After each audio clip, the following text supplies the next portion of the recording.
Hello everyone, myself Tarun Goswami from Shri Coaching Classes. So students, today we are going to cover one of the important lesson in your social science subject, that is SST subject, lesson number 15, that is economic development. So lesson start करने से पहले यहाँ पे side में आप देख सकते हो कि इसका वेटेज लिखा हुआ है जो कि आपको बोर्ड एग्जामिनेशन में पूछने वाला है। ये लेसन का वेटेज है टोटल 4 मार्क्स का, जिसमें से एक क्वेश्चन होगा 3 मार्क्स का और एक और क्वेश्चन होगा वो 1 मार्क का, मतलब टोटल 4 मार्क का वेटेज है। तो हम ये समझ सकते हैं कि बहुत इंपॉर्टेंट लेसन है आपके एग्जामिनेशन के हिसाब से, बोर्ड एग्जामिनेशन के हिसाब से। So that is why we need to understand it. और के एसएसटी के पोर्शन में जो इकोनॉमिक्स का है, जो सेक्शन दिया गया है, उसका ये पहला लेसन है। Lesson number 15 is economic development. So we'll start now with what is the actual meaning of that, and after that we will move on the further with another topics. तो सबसे पहले इकोनॉमिक डेवलपमेंट जो lesson की भी starting है और first question भी है, इसका मीनिंग जो जनरली आपको हर बार एग्जामिनेशन में पूछता है, तो पहले उसका मीनिंग समझने की कोशिश करते हैं। बोर्ड पे सब कुछ लिखा हुआ है।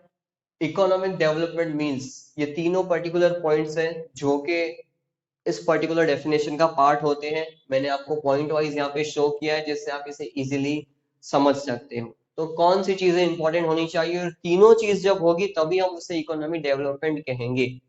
First one, economic development means constant increase in national income of a country. कोई भी कंट्री की नेशनल इनकम में कांस्टेंट इंक्रीज होना। अब नेशनल इनकम का मतलब क्या है? कोई भी कंट्री है, you can take an example of India, तो हर साल इंडिया की नेशनल इनकम मतलब टोटल हमारी कंट्री की इनकम कैलकुलेट की जाती है। कंट्री की इनकम कैसे कैलकुलेट होगी कि इंडिया में जितने भी लोग रहते हैं उन सब की हम इनकम को प्लस करेंगे तो हमें क्या मिलेगा?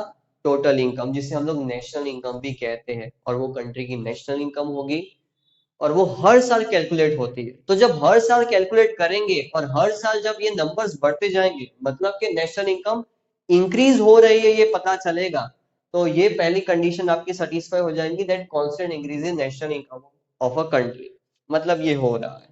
उसके साथ और क्या होना चाहिए? इंक्रीज इन पर capita income of a country. पर कैपिटा इनकम, पर कैपिटा इनकम का मतलब क्या होता है? पर पर्सन इनकम। मतलब कि ये भी इंपॉर्टेंट है कि खाली नेशन की इनकम इंक्रीज ना हो, हर एक पर्सन जो इंडिया में रह रहा है, जिनकी हम इनकम नेशनल इनकम में कैलकुलेट कर रहे हैं, वो उनकी भी इनकम इंक्रीज हो। पर कैपिटा इनकम का फॉर्मूला आएगा जो हम आगे के सेशन में देखेंगे।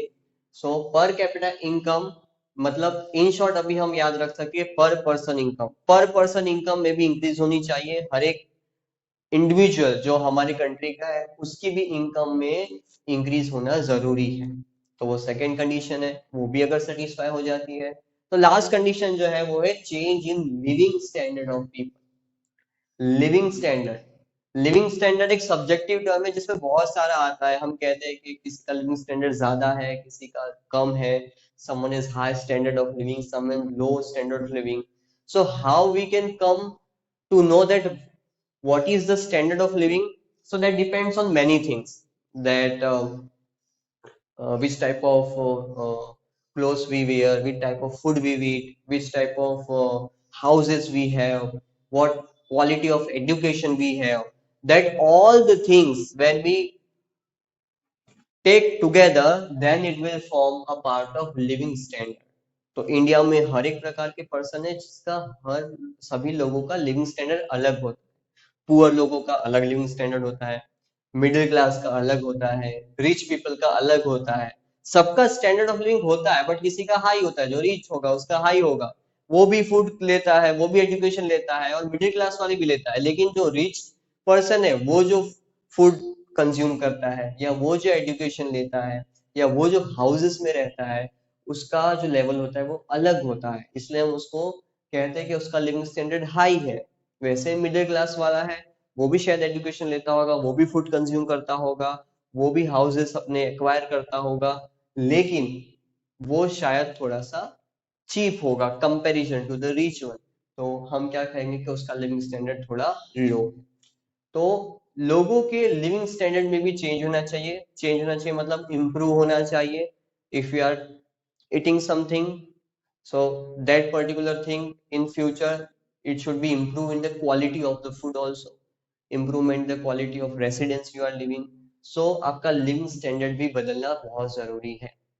तो जब ये तीनों चीजें साथ में काम करेंगी तो ही हम कहेंगे कि इकोनॉमिक डेवलपमेंट हो रहा है, नहीं तो नहीं हो रहा है। ठीक है, हम इसे आर्थिक विकास भी कहते हैं। तो डेवलपमेंट अगर आप देखोगे तो यहाँ पे पीपल से भी कनेक्टेड है, मतलब सिर्फ कंट्री की इनकम बढ़ने को हम लोग डेवलपमेंट नहीं कह सकते। पहला पॉइंट वही है कि constant increase in national income, कि सबसे पहले तो कंट्री की इनकम बढ़ेगी तभी लोगों को बेनिफिट होगा। लेकिन इंक्रीज इन नेशनल इनकम होने के साथ साथ पर कैपिटा इनकम मतलब पर्सन की भी इनकम इंक्रीज होनी चाहिए। और अगर पर्सन की इनकम इंक्रीज होगी तो उनके लिविंग स्टैंडर्ड में भी तो इम्प्रूवमेंट आएगा।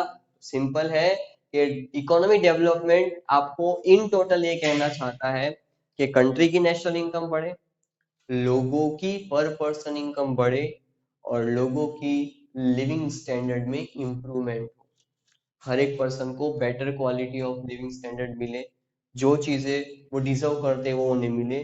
तब ये जब तीनों चीजें साथ में कंबाइन होगी तो हम इसे इकोनॉमिक डेवलपमेंट कहेंगे। वैसे ये इकोनॉमिक डेवलपमेंट का कॉन्सेप्ट है जनरली डेवलपिंग कंट्रीज को अप्लाई होता है। डेवलपिंग मतलब which are right now in the process of development. We can consider India, that is our country, वो एक इकोनॉमिक डेवलपमेंट का कॉन्सेप्ट इंडिया को लागू पड़ता है। क्यों? क्योंकि अभी भी हम ये तीनों चीजों को साथ में लेकर चल रहे हैं। सिर्फ कंट्री की नेशनल इनकम नहीं बट लोगों की भी लिविंग स्टैंडर्ड में इंप्रूवमेंट होना चाहिए, ये हमारे नेशन का ऑब्जेक्टिव है। तो हमारी कंट्री अभी इकोनॉमिक डेवलपमेंट प्रोसेस में चल रही है। तो ये कॉन्सेप्ट कौन सी कंट्रीज को अप्लाई होते हैं? ये वो कंट्रीज को अप्लाई होते हैं जो कंट्रीज डेवलपिंग है। Okay, so that is all about economic development. Again have a look. First, constant increase in national income of a country, increase in the per capita, that is per person of per person income of a country, and third is change in the living standard of people. So that is about the economic development. Okay, now features of developing economy, you can consider here. This is the next question. Economy means country. अब जैसे मैंने कहा कि ये economic development कौन सी country को apply होता है? डेवलपिंग इकोनॉमी को या डेवलपिंग कंट्री को अप्लाई होता है। तो ये जो फीचर्स है ये डेवलपिंग इकोनॉमी के हैं। तो ये फीचर्स जहां पे देखने मिलेंगे वो कौन सी कंट्री है? डेवलपिंग। और अगर वो डेवलपिंग है तो उनका एम क्या है? इकोनॉमिक डेवलपमेंट का एम है। कुछ कंट्रीज यूएसए है, रशिया है, ये सब ऐसी कंट्रीज डेवलप्ड है, उन्हें ये कॉन्सेप्ट लागू नहीं पड़ते। उनके लिए इकोनॉमिक प्रोग्रेस के जो भी आपके लेसन में दिए गए आगे उनके कॉन्सेप्ट वो हमसे ज्यादा एडवांस है, तो उन्हें इकोनॉमिक डेवलपमेंट का कॉन्सेप्ट अप्लाई नहीं होता, उन्हें इकोनॉमिक प्रोग्रेस या इकोनॉमिक ग्रोथ कहते हैं, उसका कॉन्सेप्ट अप्लाई होता है। But at present we need to study about this. So features of developing economy. So कोई भी इकोनॉमी है अगर वो डेवलपिंग है, अब किसी कंट्री के नाम से तो पता नहीं चलने वाला कि डेवलपिंग है कि डेवलप्ड है। तो अगर आपको कोई पर्टिकुलर कंट्री की सिचुएशन बताई जाए तो ये पर्टिकुलर पॉइंट्स को जज करके आप ये डिसाइड कर सकोगे कि क्या वो कंट्री डेवलपिंग है, अंडर डेवलपिंग है या डेवलप्ड है। क्योंकि जब आप ये जान पाओगे तभी तो आपको पता चलेगा कि डेवलपिंग है, तो इकोनॉमी डेवलपमेंट का कॉन्सेप्ट यहाँ पे अप्लाई करने का रहेगा। सो फीचर्स ऑफ डेवलपिंग इकोनॉमी, कैसे जाने कि कोई इकोनॉमी या कोई कंट्री डेवलपिंग है? तो ये चीजें वहां पे होती ही है। इंडिया जो कि एक डेवलपिंग कंट्री है, तो यहाँ पे अगर आप ये चीजें देखोगे तो ये सभी के सभी जो पॉइंट्स है, this are 9 points given over here, ये सभी पॉइंट्स जस्टिफाई हो जाएंगे। So which are they? One by one will see. First is less per capita income. Per capita income, already I told you, per person income. So here the people will have less per capita income than comparison to the other countries. People will not have more income. हर एक person की जो income है उतनी ज्यादा नहीं होगी अगर हम कंपेयर करें दूसरी एडवांस कंट्रीज से। तो यहाँ पे लोगों की जो पर कैपिटा इनकम है, पर पर्सन इनकम है, वो कम होती है। Second population growth. Developing economy एक इंपॉर्टेंट पॉइंट है, population growth. Generally developing economy में पॉपुलेशन की ग्रोथ स्पीडीली होती है, पॉपुलेशन बढ़ती है, क्योंकि वहां पे एजुकेशन भी उतना होता नहीं है। हमारे यहाँ पे भी अगर आप देखो तो हमारा पॉपुलेशन ग्रोथ भी थोड़ा ज्यादा ही है। We are the second largest populated country in the world, so that is why our population is almost we can consider second in the world, so our population growth is also too much high। तो जो developing economy होगी उसकी population growth भी ज्यादा होगी। Next is dependence on agriculture. Dependence मतलब agriculture. ये country के लोग ज्यादातर किसके ऊपर डिपेंड होते हैं? एग्रीकल्चर के ऊपर डिपेंड होते हैं, क्योंकि यहाँ पे इंडस्ट्रीज तो ज्यादा हो नहीं सकती, क्योंकि ये कैसी कंट्रीज है? डेवलपिंग है, अभी ये डेवलप नहीं हुई है। अब इंडिया की बात करो तो आज भी 50% से ज्यादा लोगों को एम्प्लॉयमेंट एग्रीकल्चर में से मिलता है। तो आज भी हमारी कंट्री का एक मेजर एम्प्लॉयमेंट सेक्टर कौन सा है? एग्रीकल्चर है। एग्रीकल्चर पे बहुत सारे लोग आज भी डिपेंडेंट है हमारे इंडिया में।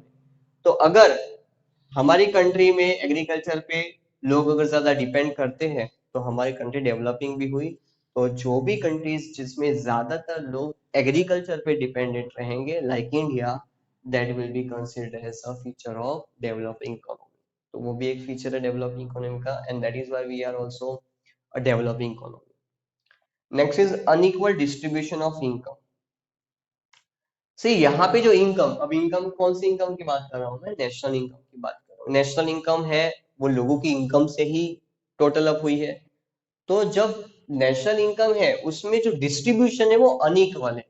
अनइक्वल मतलब कि कुछ ऐसे सेक्शन है जो रिच सेक्शन है उसके पास बहुत ज्यादा इनकम का पोर्शन चले जाता है, और कुछ पुअर सेक्शन है जिसके पास बहुत कम चला जाता है। इंडिया में ऐसे भी बहुत सारे लोग हैं जो बहुत ही ज्यादा रिच है, और इंडिया में ऐसे भी बहुत लोग हैं जो बहुत ज्यादा पुअर है। मतलब गैप ये दोनों के बीच में बहुत ज्यादा है। Why this gap is there? Because the income that is a national income is not properly or equally distributed between all of the people। The distribution is unequal। किसी को कम मिल रहा है, किसी को ज्यादा। बिजनेसमैन उसे ज्यादा पैसा मिलता है, लेबर है उसे कम मिलता है। तो सीधी बात है, अब बिजनेसमैन ज्यादा अमीर हो जाएगा, लेबर और गरीब हो जाएगा। तो डिस्ट्रीब्यूशन जब तक नेशनल इनकम का प्रॉपर नहीं होगा तो वो वहां पे अनइक्वलिटी होगी। और डेवलपिंग इकोनॉमी में ये हमेशा देखने मिलता है कि हमारे यहाँ पे अनइक्वल डिस्ट्रीब्यूशन ऑफ इनकम होता ही है।